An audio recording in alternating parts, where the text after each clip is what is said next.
ao canal Além Audiobook, Além das Páginas. Vamos prosseguir com a nossa leitura do livro Mentes Brilhantes, de Alberto Delissola. Vamos continuar com a introdução, capítulo 1. Nós vamos iniciar com essa tirinha aqui que tem no livro, projetada na tela. Tenho ido ao médico por causa da minha memória. Ele me ensinou a usar a associação de palavras, só preciso me lembrar das palavras-chave. Por exemplo, o chapéu preto está sobre a cadeira do quarto, perto do rosto de Alberto. O que significa isso? Ora, não se atenha a minúcias. Interessante, né? É essa tirinha. Ela vai ficar passando aqui na tela para vocês. Tipos de memória. Uma classificação habitual é aquela feita de acordo com o tempo transcorrido entre a aquisição dos tipos de memória e o momento em que são evocados. Memória imediata, segundos, minutos. Recente, horas ou poucos dias. Remota, semanas, meses, anos. De acordo com o tipo de informação, alguns autores costumam classificar as memórias como declarativa, saber que, e de procedimentos, saber como, ou semântica, a linguagem, e episódica, memória de eventos ou episódios. No entanto, todas essas diversas classificações são recursos puramente didáticos, visto que não existem evidências conclusivas de que os diversos tipos de memória correspondam a processos químicos diferentes. Por que esquecemos? James McGall, diretor fundador do Centro de Neurobiologia de Aprendizado e Memória, costuma dizer que um dos aspectos mais notáveis da memória é o esquecimento. Esquecer é normal e necessário. Cholensky, famoso escritor polonês radicado nos Estados Unidos, costumava dizer que não é o poder de se lembrar, mas justamente o contrário, o poder de se esquecer, que é uma condição necessária para a nossa existência. Muitas de nossas memórias nos incomodam, como os medos, as humilhações ou as perdas. Outras nos prejudicam, como as fobias, o estresse pós-traumático ou até mesmo transtornos obsessivos compulsivos. Biologicamente, o esquecimento é explicado pela saturação dos mecanismos de memória. Seu cérebro é bombardeado com milhões de bytes de informações diariamente. Imagine como seria confusa a nossa vida se guardássemos todas essas informações? Nós lembramos apenas o que julgamos importante o suficiente para não esquecermos. A mente escolhe qual informação não é importante e imediatamente a descarta. No entanto, como deixar de esquecer o nome dos nervos cranianos, notas importantes do direito administrativo ou mesmo a localização da chave de sua casa? Você tem memória fraca? É comum as pessoas reclamarem diariamente de suas memórias. No entanto, a maioria das falhas cotidianas de memória deve-se principalmente à falta de zelo na criação dos códigos de memória, e não por uma falha cognitiva. Confiança. Uma grande razão para a falta de uso de estratégias mnemônicas deve-se ao fato de as pessoas estarem geralmente convencidas de que têm a memória péssima. Essa crença ocorre pois as pessoas ouvem desde a infância que a memória é algo muito falho. Outra razão para a desconfiança na memória é o avanço da idade. Adultos mais velhos costumam justificar a falha da memória como um resultado inevitável do passar do tempo. Um fato interessante é que existe uma relação muito pequena entre o grau de insatisfação com a memória e sua verdadeira habilidade em se lembrar. Estudos mostram que as pessoas que geralmente reclamam muito da memória não se esquecem com mais frequência do que as pessoas que não têm problemas com sua memória. Herman, 1982. Atualmente sou considerado uma das melhores memórias do mundo, simplesmente porque confio em minhas habilidades e sei da necessidade de se criar códigos de memória poderosos. Monitorando a memória. O monitoramento da memória é um hábito que está por trás de todas as estratégias mnemônicas. Se você não monitora a qualidade dos códigos de memória utilizados no seu dia a dia, como poderá reconhecer a necessidade de aplicação de alguma estratégia mnemônica? As crianças não possuem o hábito de monitorar sua memória. Apesar de terem bastante confiança em sua habilidade em lembrar, elas não costumam reconhecer a necessidade necessidade do uso de estratégias mnemônicas. Costumam raciocinar da seguinte maneira: se lembra agora, por que não lembraria depois? Com o passar do tempo, as crianças percebem que a memória pode falhar e aprendem a lidar com isso. O monitoramento da memória é um hábito instintivo. Quantas vezes você já não se viu criando músicas ou histórias mirabolantes para poder se lembrar de uma fórmula matemática ou um evento histórico importante? Observação. A observação está por trás de qualquer código eficiente de memória. Infelizmente, o ser humano não é observador por natureza.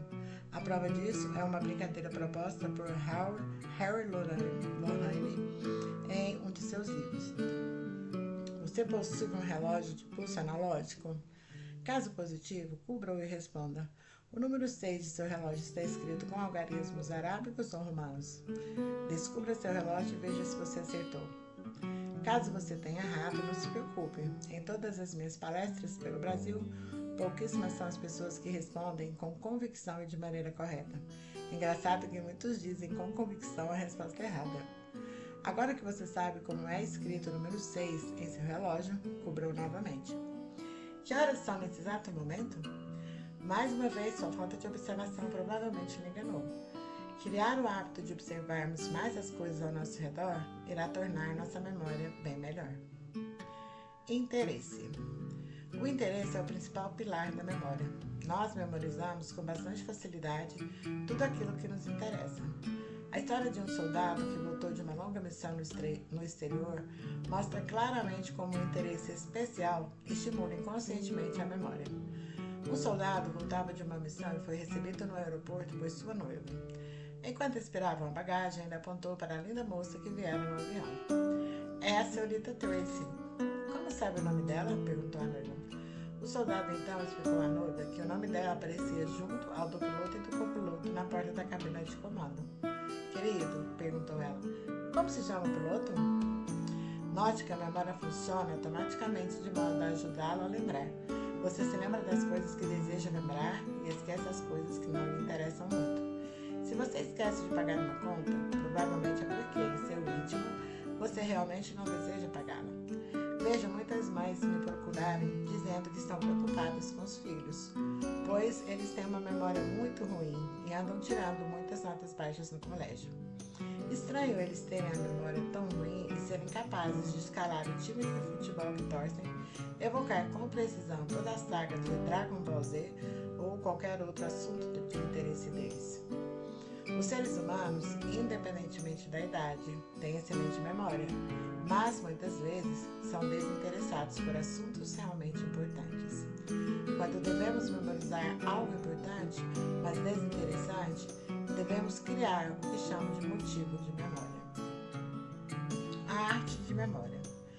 A mnemotécnica, do grego mnemo, que significa memória, e técnica, arte, é a arte que procura, por meio de regras e métodos, aumentar as faculdades naturais da memória. Trata-se de um método científico para criar uma memória artificial, mas superpoderosa. A importância da memória entre as qualidades intelectuais tem sido reconhecida desde a mais remota antiguidade, e a mitologia grega, com todo o seu fabuloso conhecimento sobre os vícios e as virtudes humanas, reconhecia a memória como a base de todo tipo de conhecimento.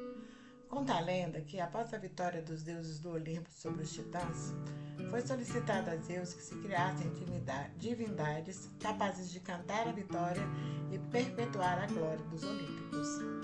Desse modo, Zeus dormiu por 9 noites consecutivas com Mnemosine, deusa da memória, que deu à luz as 9 musas: Clio, a musa da história; Euterpe, musa da poesia lírica; Thalia, musa da comédia; Melpomene, a musa da tragédia; Terpsícore, musa da poesia lírica e da dança; Érato, musa da poesia amorosa; Urânia, musa da astrologia; Polímnia, musa da música cerimonial; e Calíope, musa da poesia épica e da eloquência. Nos tempos dos gregos e romanos, as técnicas de memorização eram amplamente utilizadas por políticos e advogados. Esses profissionais eram olhados com desprezo se não conseguissem memorizar os longos discursos que faziam com Para eles, era importante descrever os complexos meandros de uma argumentação e emocionar a audiência. A arte da memória foi documentada pela primeira vez por Cícero em seu livro De Oratore, no qual ele instituiu a memória como uma das 5 partes da retórica. Cícero inicia nos contando a seguinte história.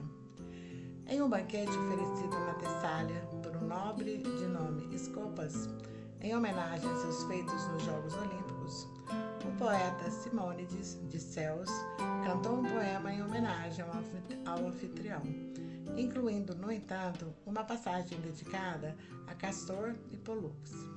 Após o ato, Escopas avisou o poeta de que lhe pagaria apenas metade da soma acordada relativamente ao canto do panegírico, e o resto ele deveria pedir aos deuses gêmeos, a quem ele dedicara metade do seu poema.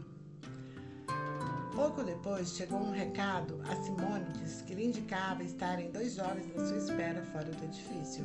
Levantou-se, saiu, mas não conseguiu encontrar ninguém. Durante sua ausência, o telhado do edifício ruiu, esmagando Escopas e todos os seus convidados. Os cadáveres ficaram tão mutilados e desfeitos que os familiares foram incapazes de os reconhecer. No entanto, Simônides lembrava-se dos lugares em que cada um estava sentado à mesa, e assim conseguiu indicar aos familiares quais eram os seus mortos. A chamada dos jovens invisíveis Castor e Pólux tinha graciosamente pago a sua dívida ao poeta pelo panegírico, fazendo-o evitar a morte. Essa teria sido a experiência que sugeriu ao poeta os princípios da arte mnemônica, do qual se diz ter sido Cícero o inventor. Segundo Cícero, a memória artificial seria estabelecida a partir de locais e imagens, a definição do guardado para ser repetido pelos tempos. Um local é um lugar facilmente apreendido pela memória, como uma casa, um espaço entre colunas, um canto, um arco, etc.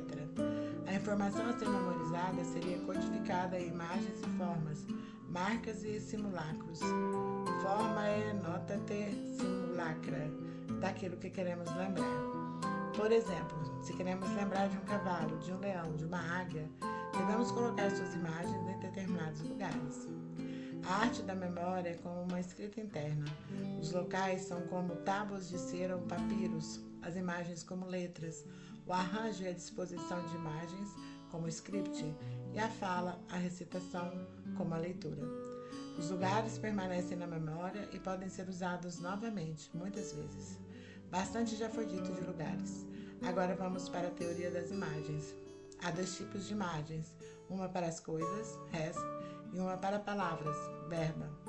Isso quer dizer, memória para coisas forma imagens para lembrar de um argumento, noção ou uma coisa. Mas memória para palavras tem que achar imagens para lembrar de cada palavra. Retórica ad Ereneum, de Cícero. A arte da memória consistia basicamente em fixar na imaginação um ambiente composto de uma série de lugares para que posteriormente se pudesse distribuir por todos esses lugares diversas imagens referentes a tudo aquilo que se fosse lendo ou ouvindo. Depois, bastaria repassar mentalmente aqueles lugares por sua ordem, a fim de resgatar a lembrança das coisas que nele foram colocadas. Por fim, restaria apenas decodificar as imagens, transformá-las novamente em palavras ou sons. Os gregos costumavam atribuir à memória 2 princípios importantes, a imaginação e a associação. Atualmente, nos campeonatos de memória, expandimos esses princípios em 8. 1. Localização.